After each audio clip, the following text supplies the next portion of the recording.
The moment I walked into that courtroom, everything changed. My family had no idea that the daughter they ignored, the one they thought would never amount to anything, was the one who held their fate in her hands. And I was about to make them regret every time they looked past me. If you're ready to see how it all unfolds, hit like. And don't forget to ring the bell for more shocking reveals. I'm Emma Lawson, 23 years old, and I've always felt like an outsider in my own family. Growing up in Chicago, in a house full of wealth and expectations, I was often overshadowed by my younger brother, Andrew. My parents, Olivia and Daniel Lawson, were proud of their social status and obsessed with appearances. My mother, especially, always demanded perfection, from our house to the way we presented ourselves to the world. But I never cared for the chase for status or approval. While Andrew was the golden child, getting all the attention and admiration, I quietly observed, knowing there had to be more to life than just superficial success. My grandmother, Margaret Brown, was the true force behind our family's wealth, though no one knew it but me.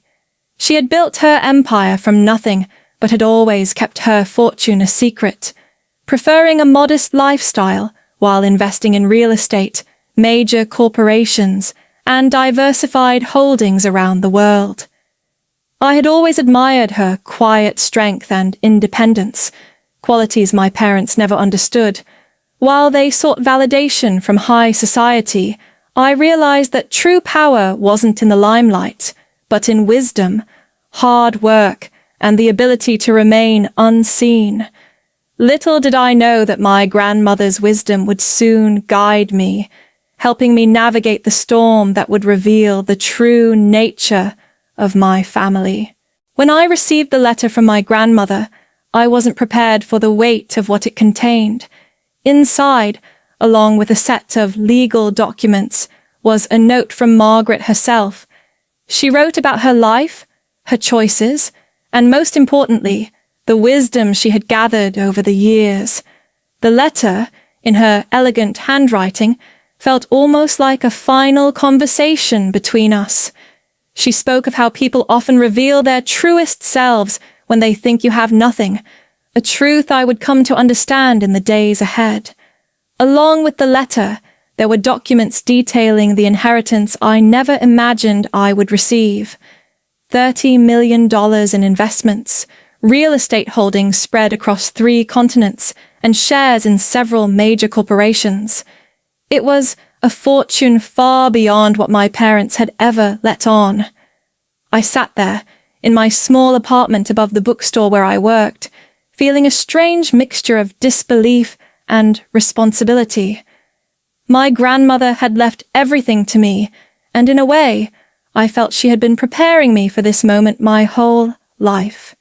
Despite my family's luxurious lifestyle, I had always known there was something more to Margaret than they ever realized. She had built this empire quietly, choosing to live modestly while accumulating vast wealth. My parents, on the other hand, had always dismissed her, and now I could finally see why. I understood that this inheritance was not just about money, but about a legacy of wisdom and independence that would soon change everything. The day my parents told me they had used my entire college fund for Andrew's latest startup venture, I felt a wave of betrayal wash over me. I had worked hard to get into UC Berkeley, an achievement that meant so much to me, but none of that mattered to them. To Olivia and Daniel, my education was secondary to maintaining appearances and ensuring Andrew's success. They had always treated me like I was just the backup, the one who didn't quite fit their idea of success. I could still hear my mother's voice ringing in my ears as she dismissed my dreams, insisting that it was better to invest in Andrew's potential rather than mine. When I confronted them, my mother's response was cold and dismissive. She told me I needed to understand how the world worked and that the right investments had to be made, especially for Andrew, who was their golden boy. It felt like a slap in the face.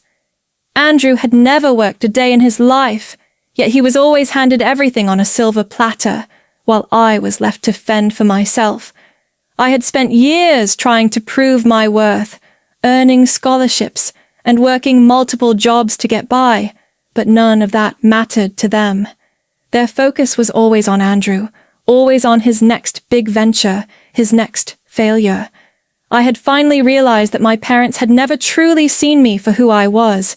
They had always compared me to him, and that was a comparison I was never going to win. That evening, I found myself sitting in the middle of a lavish family dinner thrown in honor of Andrew's acceptance into Stanford. The house was full of people I didn't recognize, all of them high society types, praising Andrew for his latest achievement. My mother, of course, was basking in the attention, eager to flaunt her son's success as if it were her own. She barely spared a glance in my direction as I walked in, dressed simply in a black dress I had bought on sale, a stark contrast to the expensive, extravagant blue dress she had insisted I wear. I knew she would be disappointed, but I was beyond caring. The whole evening felt like a performance, one where I was an extra, a background character in my own life. My parents had planned everything around Andrew's success, from the catered meal to the guest list, all to impress people they barely knew. I wasn't even mentioned in conversation. Andrew, in his perfectly tailored tuxedo, was the star of the night. People crowded around him, congratulating him for his brilliant mind and natural business acumen, ignoring the fact that his success was only possible because of our parents' constant financial support. No one talked about his 3 failed businesses or his lack of any real accomplishments. It was all smoke and mirrors, and I was done pretending to play along. I excused myself early, retreating back to the apartment I had come to see as my sanctuary, away from the facade of wealth and perfection they clung to so desperately. As the night dragged on, I couldn't help but observe the cracks in my parents' perfect facade. Despite their best efforts to maintain an air of opulence, I could see the strain in the small details. My father, who usually carried himself with an air of authority, was signing checks for the event with a shaky hand. My mother, while elegantly dressed, seemed more tense than usual, her eyes darting around the room, trying to gauge how others perceived their family. Every conversation she had with the other guests felt like a performance, as if she were putting on a show to cover up the truth. The irony of it all was unbearable. While they pretended to be successful, the truth was that they were struggling. I had watched their spending habits for years, constantly refinancing the house and borrowing money to keep up appearances. The money spent on Andrew's ventures, the extravagant vacations they took, and the endless stream of luxury goods they bought. It was all financed by the sacrifices of my grandmother's quiet wealth. I had learned, without their knowledge, how to navigate their debts and kept track of their finances. They were drowning in credit, and the illusion of wealth was starting to collapse. But none of it seemed to register with them. To them, appearances were everything. As I sat there, watching the charade unfold, I realized that I couldn't let them keep pretending. The time had come to take control, to show them that there was more to life than keeping up with the Hendersons and Blackwells. The changes in our household became harder to ignore with each passing day. At first it was subtle. The staff was cut down. Fewer people were seen around the house. Then it became more obvious. The lavish parties and dinners my parents used to host stopped. They had been living beyond their means for so long, but now the cracks were starting to show. My mother, who had always been impeccably dressed and maintained a perfect image, started shopping for older, vintage clothes. It wasn't a change out of personal choice. It was an attempt to keep up appearances without spending too much. My father, always a man of pride, began avoiding phone calls from creditors, the ones that used to be handled with ease. I could see the weight of it all beginning to sink in, but they were still in denial. What hurt the most was seeing how unaffected Andrew remained. His lifestyle didn't change, not one bit. He was still driving the Porsche my parents had bought him, still indulging in whatever he wanted, while they struggled to keep up with their mounting debt. It was as though he was in a world of his own, completely insulated from the reality everyone else was facing. I knew this had to end. Watching my family crumble while Andrew continued to live the same carefree life was the final straw. I had been quietly monitoring their debts and carefully acquiring them one by one. My inheritance, once just a symbol of wealth, was now a tool, a way to regain control over the situation that they had so long ignored. For months, I had been silently observing my family, watching them spiral deeper into their denial, while I worked in the background, quietly taking control of their finances. I had used my inheritance to acquire their debts, one by one, through various holding companies and shell organizations. Every mortgage, every loan, and every credit card they struggled to pay off. I owned them all. Now, it wasn't about revenge for me, but about forcing them to confront the reality they had been ignoring for years. They thought they could keep up their facade of wealth forever, but I knew the truth. They were drowning. The more I watched them, the more I realized how deeply ingrained their need for appearances was. My parents refused to face the consequences of their actions, and Andrew, oblivious to everything around him, was still living in his bubble of privilege, never realizing the cost of the lifestyle he had been given. It was time for them to face the truth. I had been waiting for the right moment, and now, with everything in place, I was ready to take action.